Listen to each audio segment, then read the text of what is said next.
buenos días, chicos. El día de hoy el tema que vamos a tratar es acerca de la personalidad límite y su tratamiento, sobre todo el tratamiento a través de la terapia del psicodrama de Moreno, ¿sí? Y la utilidad que tiene este tratamiento, sobre todo en personalidades límite o en otro tipo de trastornos de la personalidad. Bien, ya lo vimos, ya lo revisamos en la clase anterior, ya tiene el material acerca de lo que es el folleto, el trastorno de la personalidad límite, ¿sí? Pero vamos a recordar, a retomar un poquito para acordarnos cómo es o cómo piensa alguien que tiene un trastorno límite de la personalidad. Generalmente, así como dice este folleto, se nos presentan o se le presentan a la persona sentimientos de abandono, de pérdida. ¿Sí? Sus pensamientos concretos pueden ser, siempre voy a estar solo, nunca voy a poder salir, contar con nadie, etc. Tienen una sensación de no merecer ser amados.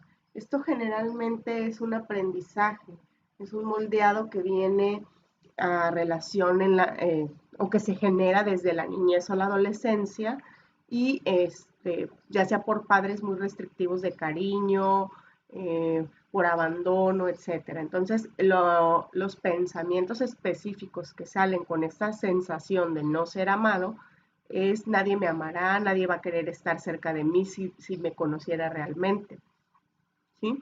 Hay una sensación o hay una forma de ser dependiente, ¿sí? Son muy dependientes, son muy arraigados a otras personas. Entonces el pensamiento que se genera a raíz de la dependencia es no puedo valerme solo, necesito que alguien me ayude, necesito que alguien esté conmigo. Entonces por eso pueden ser muy posesivos porque son dependientes completamente. Y si la persona que está con ellos no responde a esa necesidad, se sienten profundamente decepcionados, profundamente traicionados, ¿sí? Hay un sometimiento y una falta de individuación, o sea, no soy yo realmente. Para agradar a los demás, debo calmar o debo someter mis deseos a los deseos del otro, ¿sí? O si no me van a abandonar, me van a dejar de querer, etcétera. Entonces, muchas veces las personas con trastorno límite van a tener estas conductas de, pues yo no le llamaría fingir, le llamaría más bien pues de no mostrarse tal cual son por el miedo precisamente que tienen al abandono, ¿sí? Son muy desconfiados precisamente por lo mismo. Como ya alguien les hizo daño en el pasado, consideran o piensan que todo mundo les quiere o les puede hacer daño ahora, ¿sí?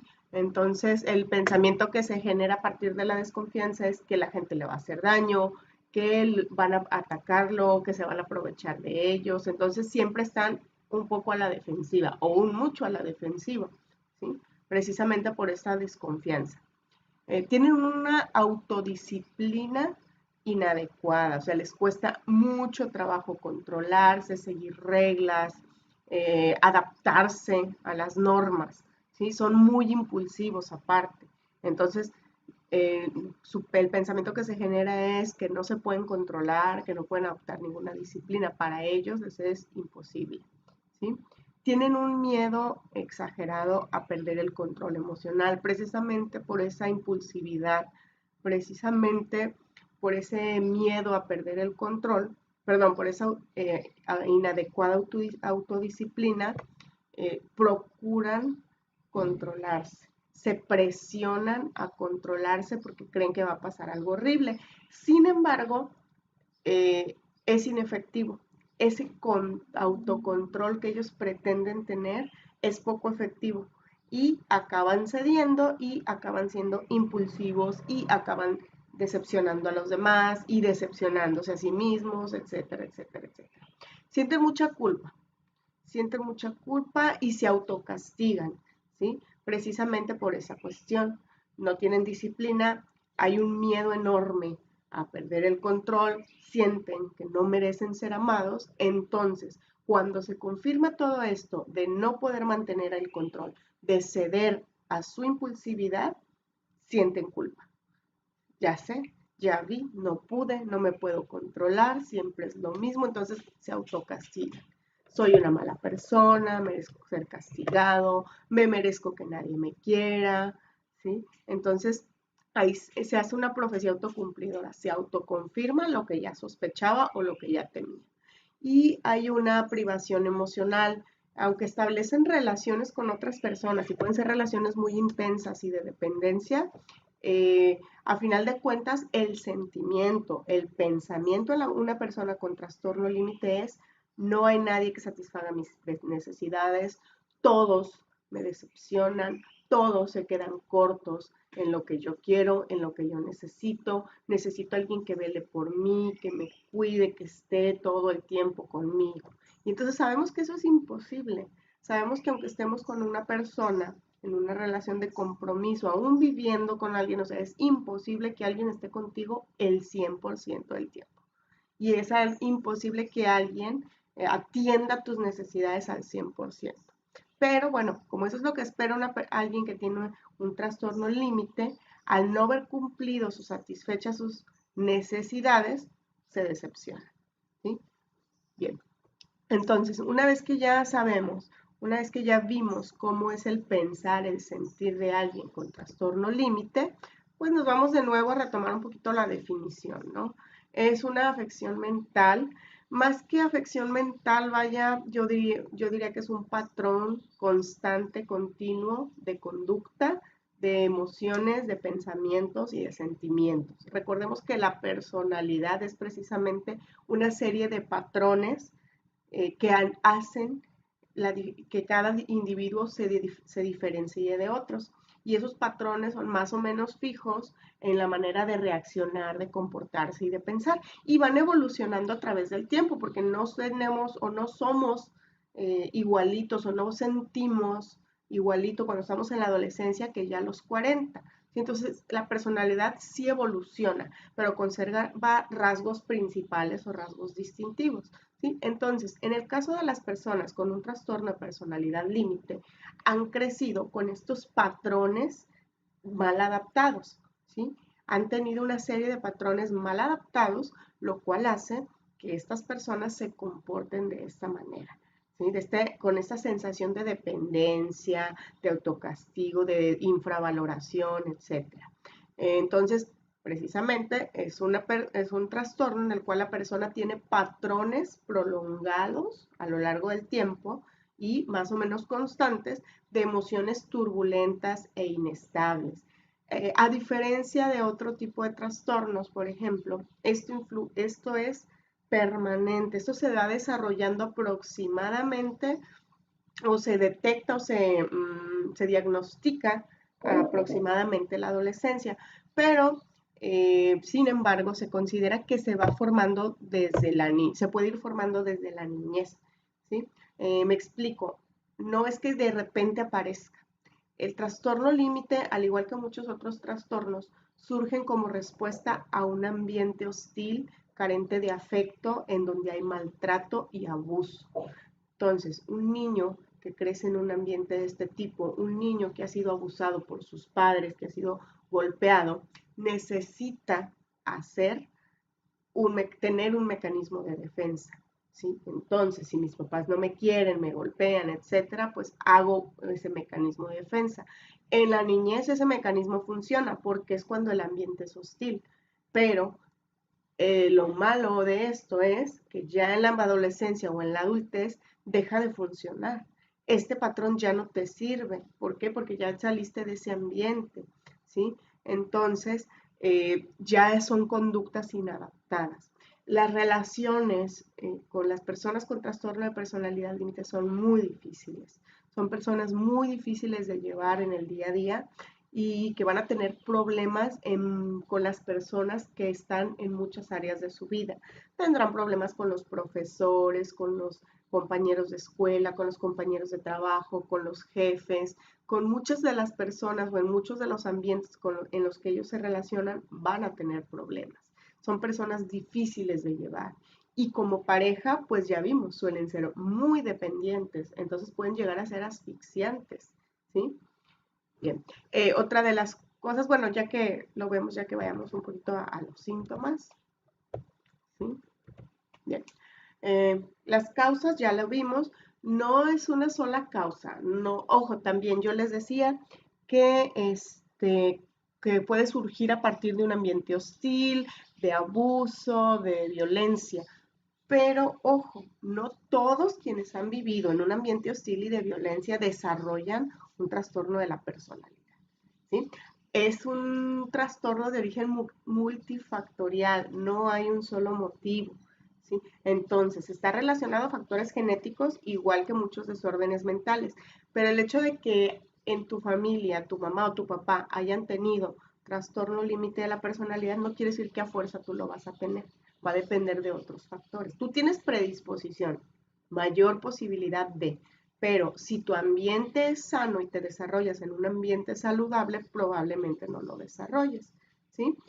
Los factores familiares, ¿en qué tipo de familia te desenvuelves? ¿Es una familia nutricia donde hay valores, normas, donde hay cariño, donde hay apego? ¿Es una familia donde hay disciplina? ¿O es una familia caótica donde no hay la presencia de los padres, no se siente, no se establecen reglas, no hay nutrición emocional?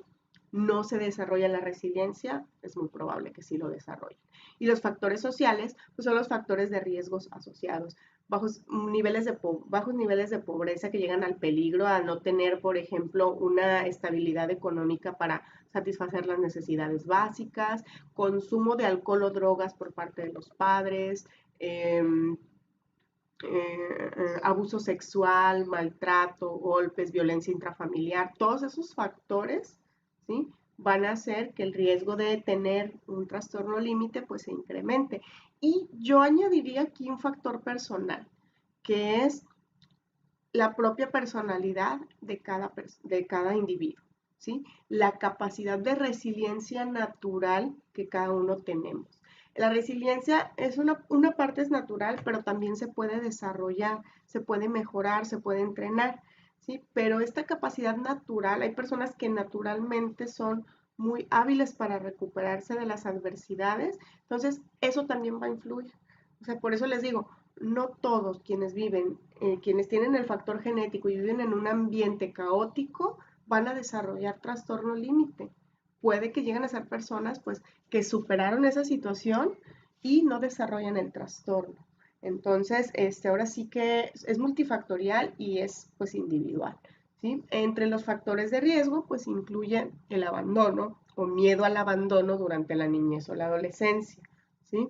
Quedarse sin alguno de los padres o sin ambos, eh, una vida familiar caótica o disociada, lo que ya decíamos, ¿no?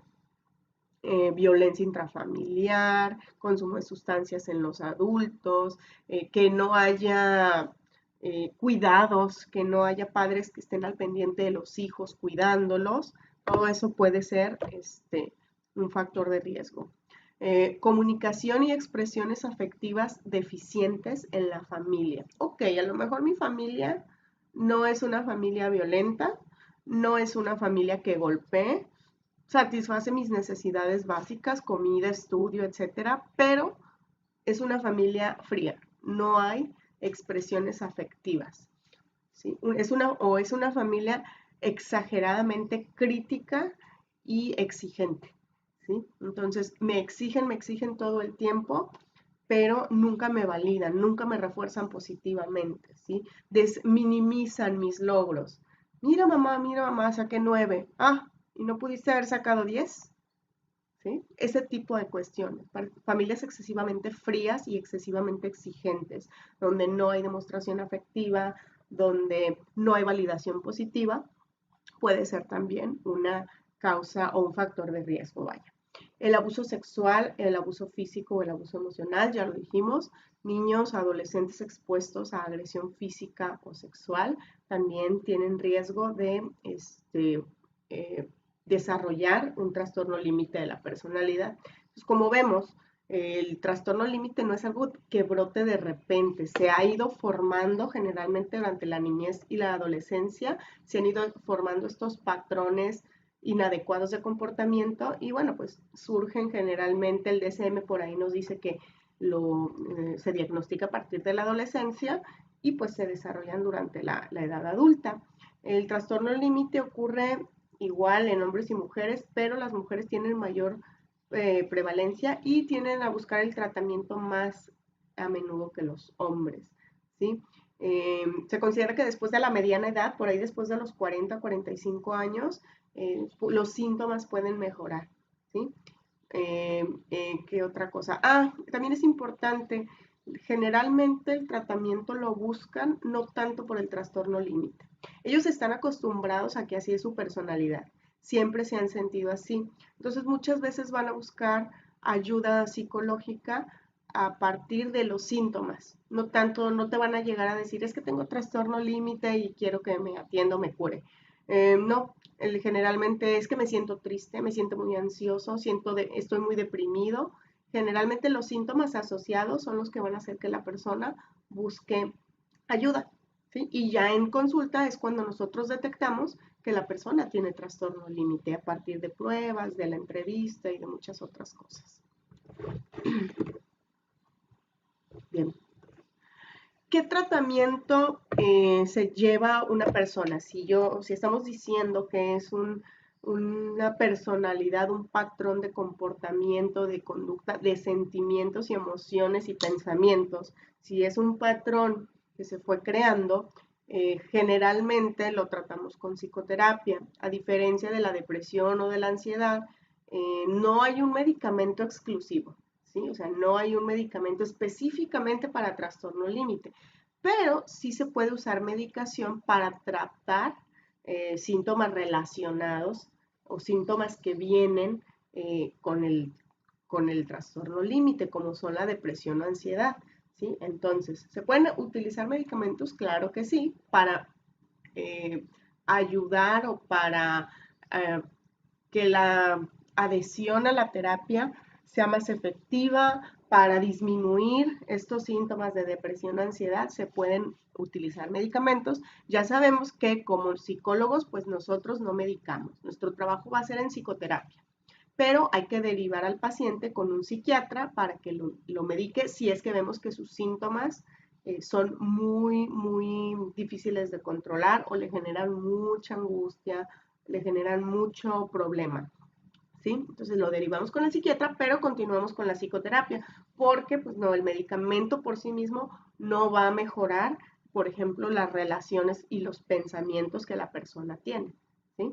Entonces, el psiquiatra también podría recomendar la hospitalización o el internamiento si considera que la seguridad de la persona está en riesgo. Explico, son impulsivos. Ya vimos el tipo de pensamiento que tienen, pensamiento de minusvalía, de no poder, de no ser suficiente.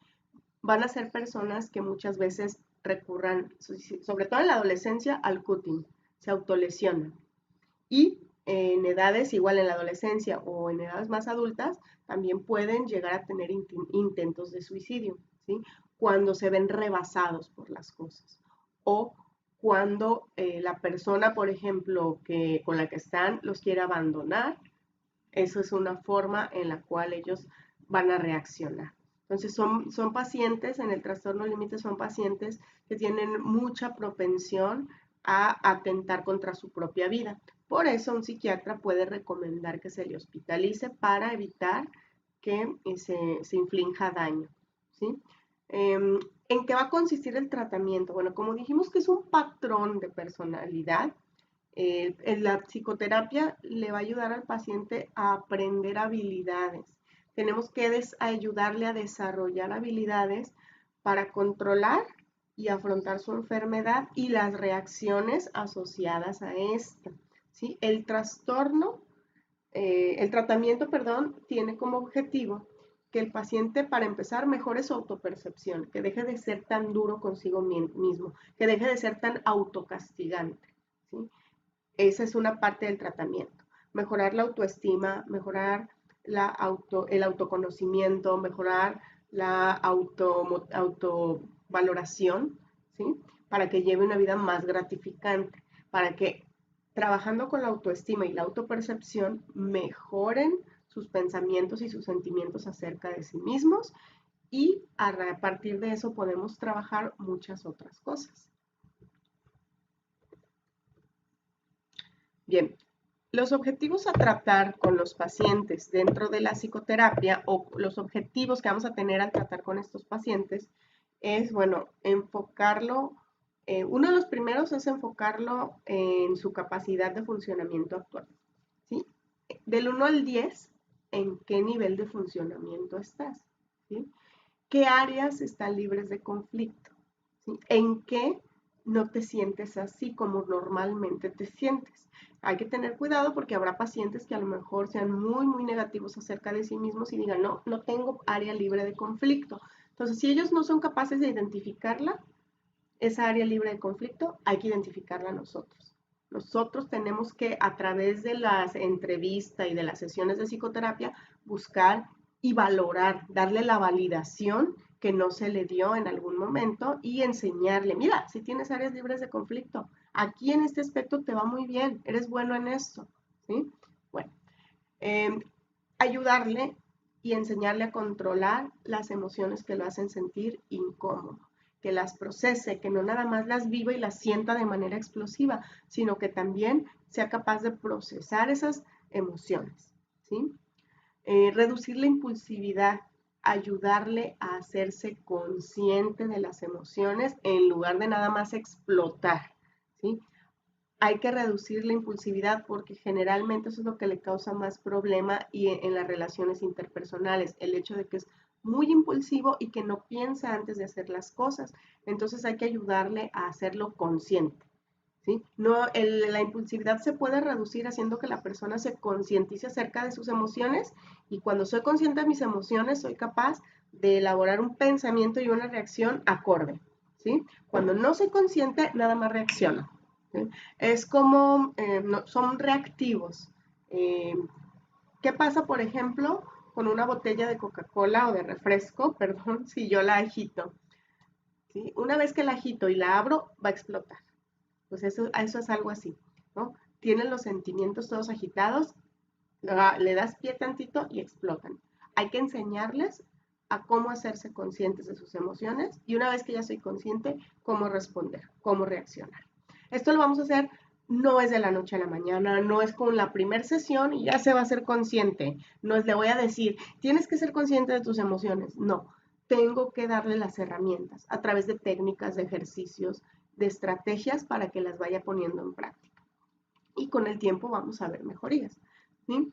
Vamos a trabajar también en mejorar las relaciones interpersonales. Recuerdan, al principio les dije, son personas que les cuesta mucho trabajo relacionarse con los demás. Siempre tienen mucho problema para relacionarse con los demás.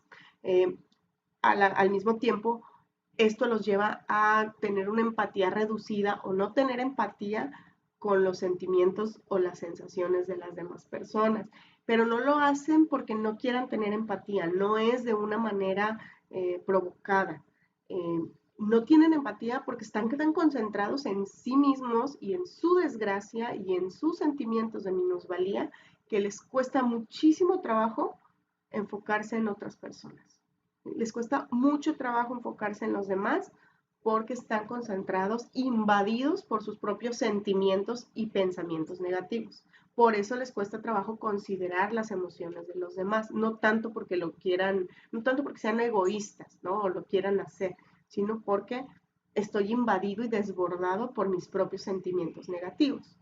Bien, la psicoeducación, como en todo, a nosotros como terapeutas nos toca enseñarle al paciente acerca de su trastorno para que lo entienda y para que sepa de dónde viene y cómo lo puede afrontar.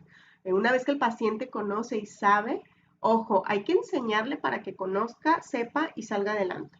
No para que conozca y se justifique con eso. Ah, no es que tengo un trastorno límite, no puedo hacer nada.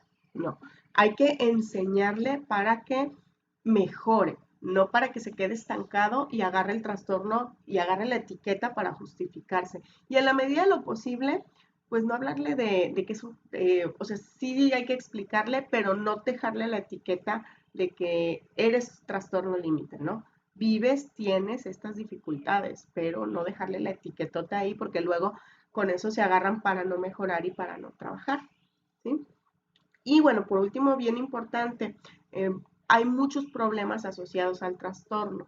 Entonces hay que tratarlos. Van a ser personas muy ansiosas o con niveles de depresión, arriba de lo común y con presencia de adicciones, viven al límite, son impulsivas. Entonces, en muchos casos hay abuso de alcohol, abuso de sustancias tóxicas, pues también hay que atender esos problemas asociados, porque si no se tratan, pues por mucho que yo le enseñe a trabajar y a controlar sus emociones, va a haber recaídas. ¿Sí? Entonces es bien importante trabajar los problemas asociados al trastorno.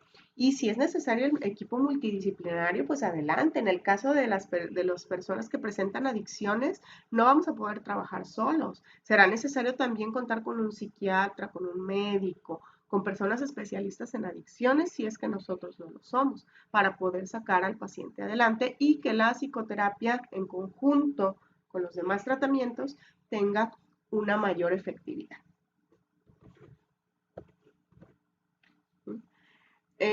Dijimos al principio que esta clase se iba a tratar de cómo tratar el trastorno límite a través del psicodrama.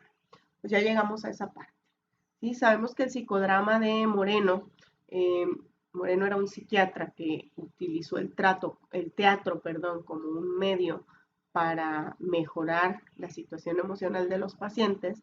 Entonces, a partir de aquí se dan cuenta que el psicodrama tiene mucha efectividad en los trastornos de personalidad en general, no solo en el límite, ¿sí? Entonces, bueno, el psicodrama consiste en hacer representaciones, en escenificar representaciones que tienen que ver con la problemática de las personas, ¿sí? Se puede utilizar de manera grupal, individual, etcétera. ¿Cómo hacemos psicodrama en individual? Pues a través de un monólogo, un soliloquio o que el terapeuta siempre va a estar participando, ¿sí?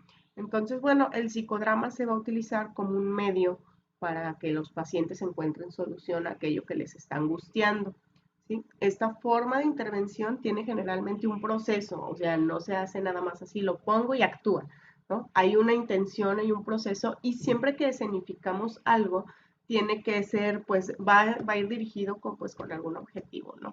El proceso del psicodrama comprende 4 pasos.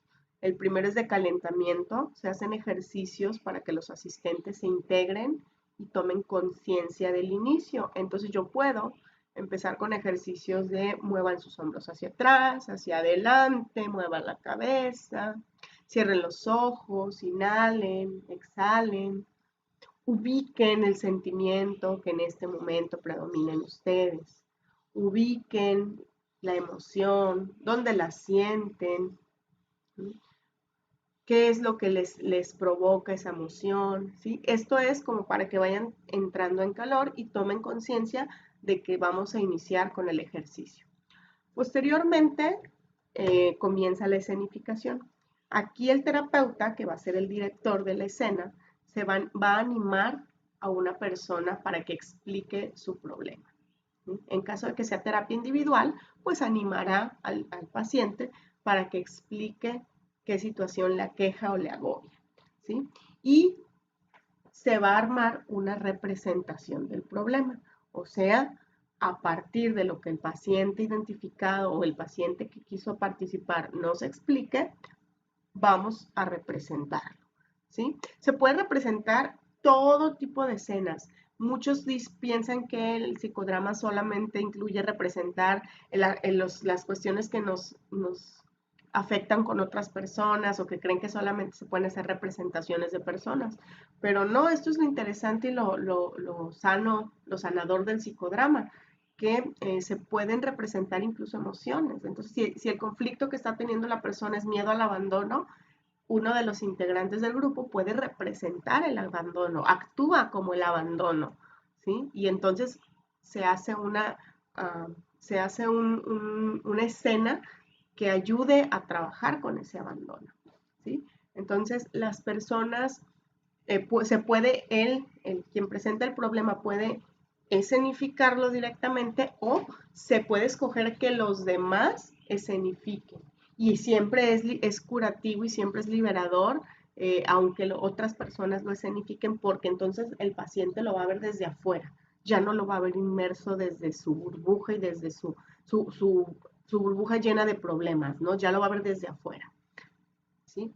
Bueno, Posteriormente, cuando se escenifica el problema, se hace un análisis grupal.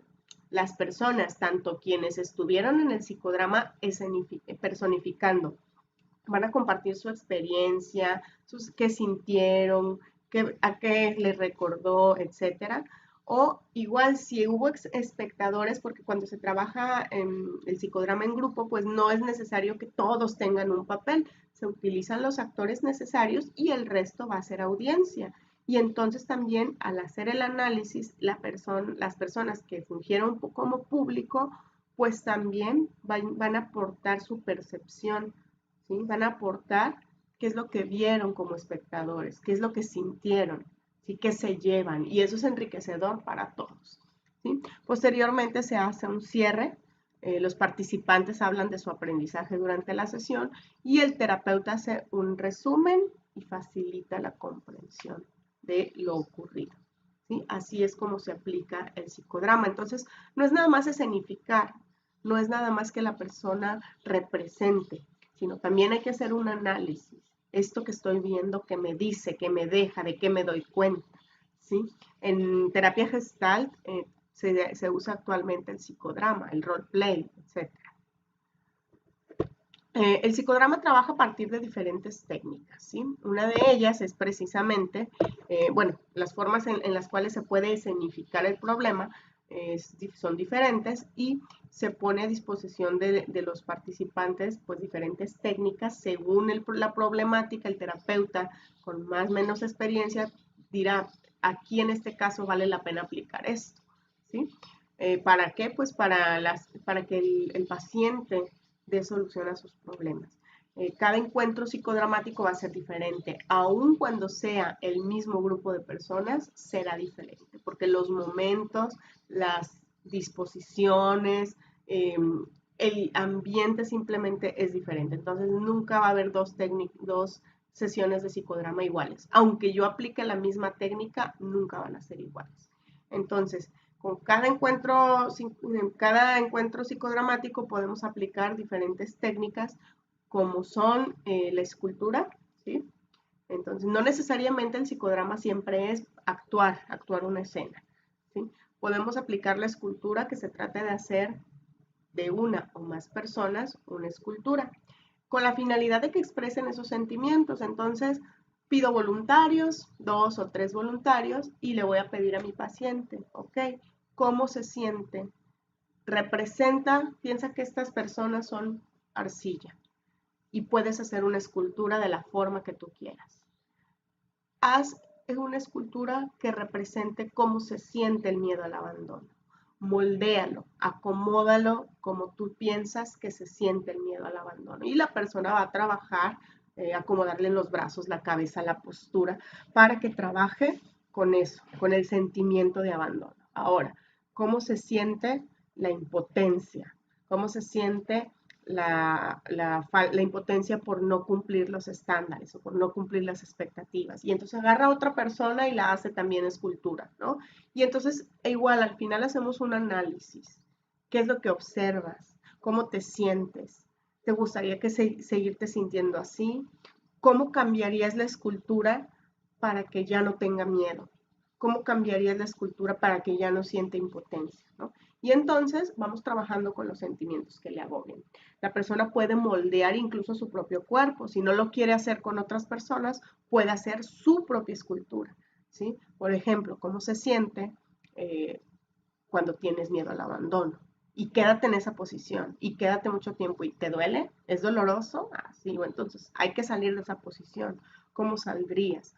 ¿No? Aquí va a depender de la creatividad del terapeuta para trabajar esta técnica de la escultura, ¿sí?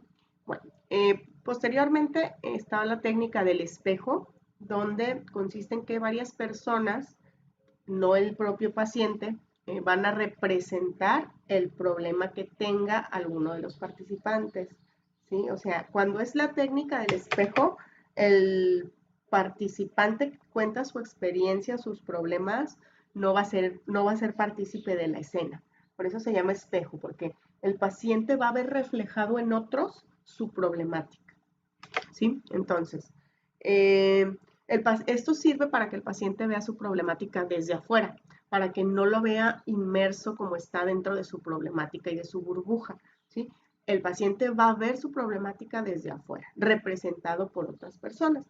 Esto es muy útil porque ambas personas aprenden de la experiencia, ¿sí? Yo que voy a representar el papel, me voy a identificar o puedo ver otras maneras de reaccionar, ¿sí? Puedo identificar en otro lo que está haciendo mal. Acuérdense que somos más propensos en identificar eh, los errores de los demás o en aceptar los errores de los demás que los propios. Entonces, por eso la técnica de espejo funciona para ambos, tanto para quien representa un problema ajeno como para quien ve representado su problema en el escenario, ¿sí? Entonces, en ambos sentidos funciona, ¿sí?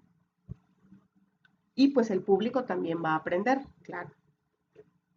Otra de las técnicas del psicodrama es el soliloquio o monólogo, donde se trata de que la persona hable o exprese en voz alta lo que le sucede, ¿sí? Como si estuviera pensando en voz alta, que esos sentimientos salgan.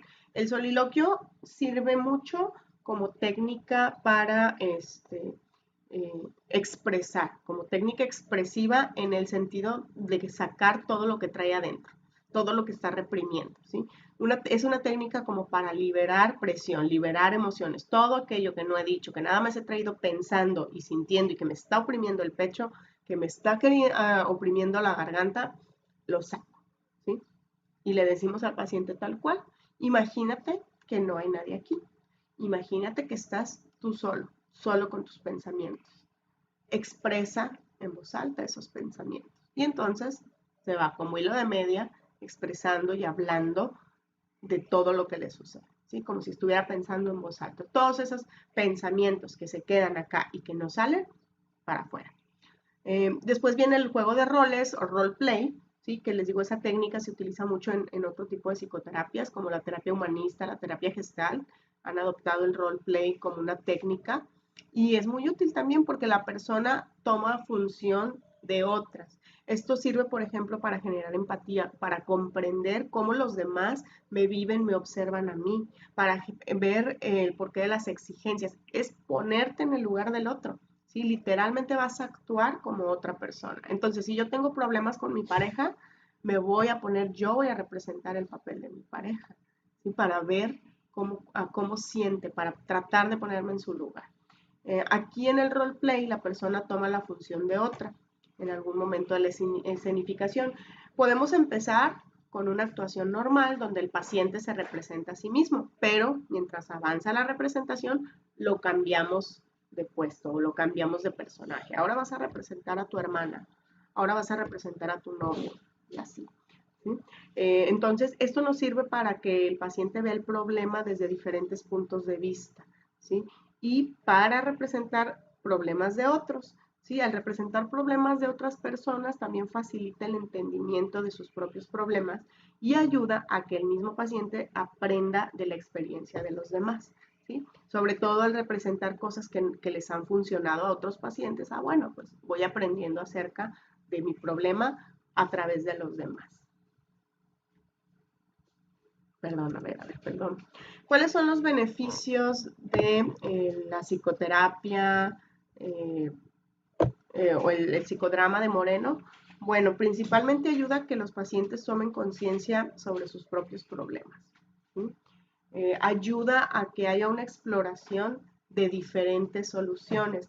Como les decía, aprendemos a través de los demás, entonces vamos a explorar soluciones diferentes. Sí, soluciones que a lo mejor no se me habían ocurrido antes. Siempre me quedo en lo mismo, en lo mismo, en lo mismo y no me funciona.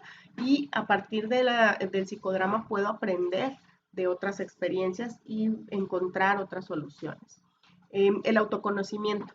También favorece el autoconocimiento y que la persona se haga consciente de sus propias emociones, de sus propios pensamientos, que se conozca a sí mismo, ¿sí? Nos va a ayudar también a que la persona genere empatía, a que comprenda los sentimientos de los demás, ¿sí? Ayuda a que se haga un encuentro grupal, a que las personas se relacionen con otros y sobre todo en esto del encuentro grupal, bueno, se van a sentir acompañados, ¿sí? No van a sentir que son los únicos en el mundo que tienen problemas, van a estar con personas que tienen problemas muy similares a los de ellos, entonces se van a sentir acompañados. y van a sentir que alguien más entiende cómo se sienten y por lo que están pasando. Ayuda a que las personas se hagan cargo de sí mismas, que esto es muy importante. ¿Sí? Nos ayuda a ir rompiendo la dependencia, que la persona se encargue de sí misma, que se haga responsable de sí misma. Ayuda a la creatividad y la espontaneidad, por supuesto, porque es improvisación. En la mayoría de los casos el psicodrama se hace sin un guión, lo único que se plantea es la escena y ya el resto pues es espontáneo. Ayuda a que la persona esté más consciente de vivir el presente, que deje de preocuparse tanto por el pasado que le dañó o por el futuro que pues todavía no llega, ¿sí? Y ayuda, pues ya lo dijimos, con la liberación emocional, ¿sí? Al sacar afuera toda esta cosa que trae por dentro y que le ha estado molestando por tanto tiempo y que no puede expresar, pues hay una liberación emocional definitivamente. Ahora vamos a ver un pequeño ejemplo de cómo se trabajó muy brevemente, un ejemplo muy pequeño, el psicodrama con una persona. No era una persona trastorno límite, él era más bien el padre, ¿sí? El señor M es un padre que vive en una situación muy delicada con su hija, que en la actualidad tiene 30 años. La hija estaba diagnosticada desde hace tiempo con trastorno límite de la personalidad y cuando la esposa del señor M murió, pues se hizo cargo de ella, pues, ya que pues presentaba estos problemas psicológicos, ¿sí? Entonces aquí se trabajó el psicodrama no tanto con la persona que tiene el trastorno límite, sino con el familiar, que también es muy útil, no solamente para tratar psicodrama con las personas con trastornos, sino a los familiares, que pues son los que tienen que mayormente lidiar con ellos. Entonces en la escena lo que se representa es que él estaba sentado y todos los participantes del grupo le tomaron de los brazos y los hombros y le hacían presión, le generaban presión, impidiéndole mover los brazos o levantarse, ¿sí? Esto representaba la culpa, los problemas, la tensión y la rabia por todo lo que llevaba encima, ¿sí? Esto, a decir de él, fueron las emociones que el señor M eligió y que sentía le estaban presionando. Entonces, la presión de los compañeros representaba esas emociones que el señor M traía. Durante el desarrollo de la escena se trabajó sobre la culpa, ¿sí? Llegó el terapeuta a la conclusión que era necesario trabajar la culpa, pues esta presión, este estrés, esta ansiedad que él sentía era a partir de que él pensó o pensaba que la educación que le había dado a su hija era lo que ocasionaba que la hija tuviera un trastorno de la personalidad, ¿sí? Entonces, él se culpaba del trastorno.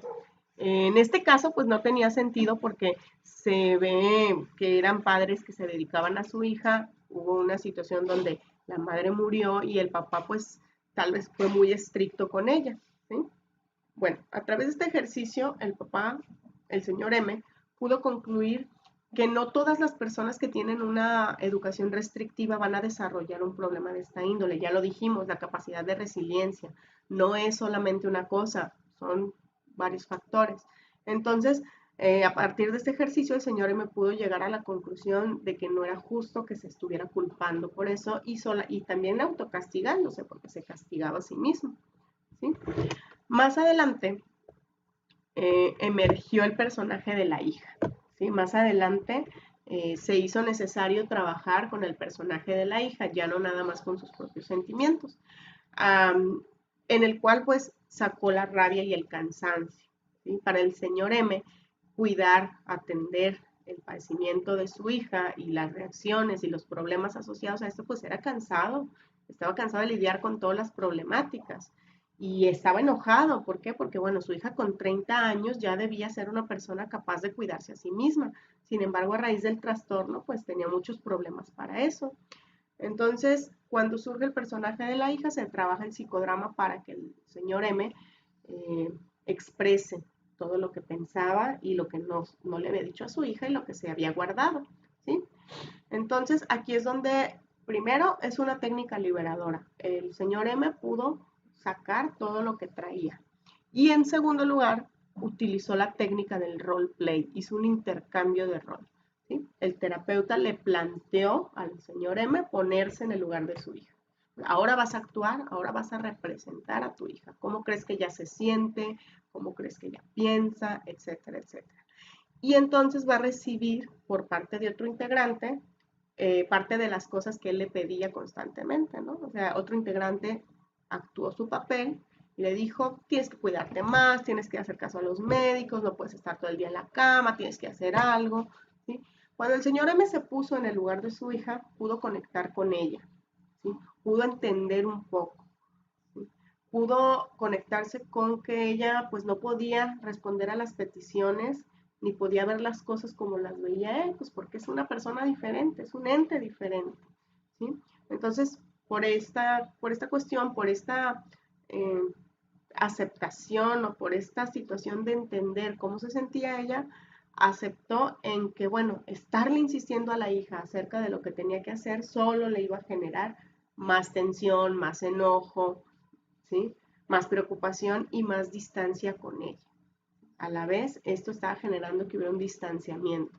Entonces, llegó a la conclusión el señor M que era necesario darle espacio, que podía ser bueno para ambos no estar encima de ella todo el tiempo y que tal vez eso mejoraría la relación. Aparte, acuérdense, generalmente cuando tenemos un problema, la solución que aplicamos es la misma y ya lo decía Einstein, si siempre haces lo mismo para solucionar, si siempre usas la misma solución para el problema, pues nunca vas a llegar a resultados diferentes, ¿sí?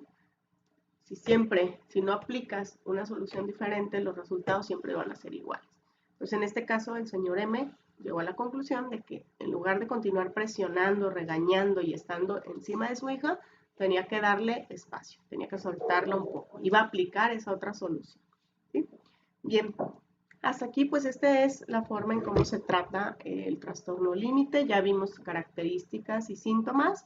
Espero haya quedado claro. Espero que tengan, que si tienen alguna duda pues me puedan contactar, me dejen ahí sus comentarios y pues nos vemos pronto.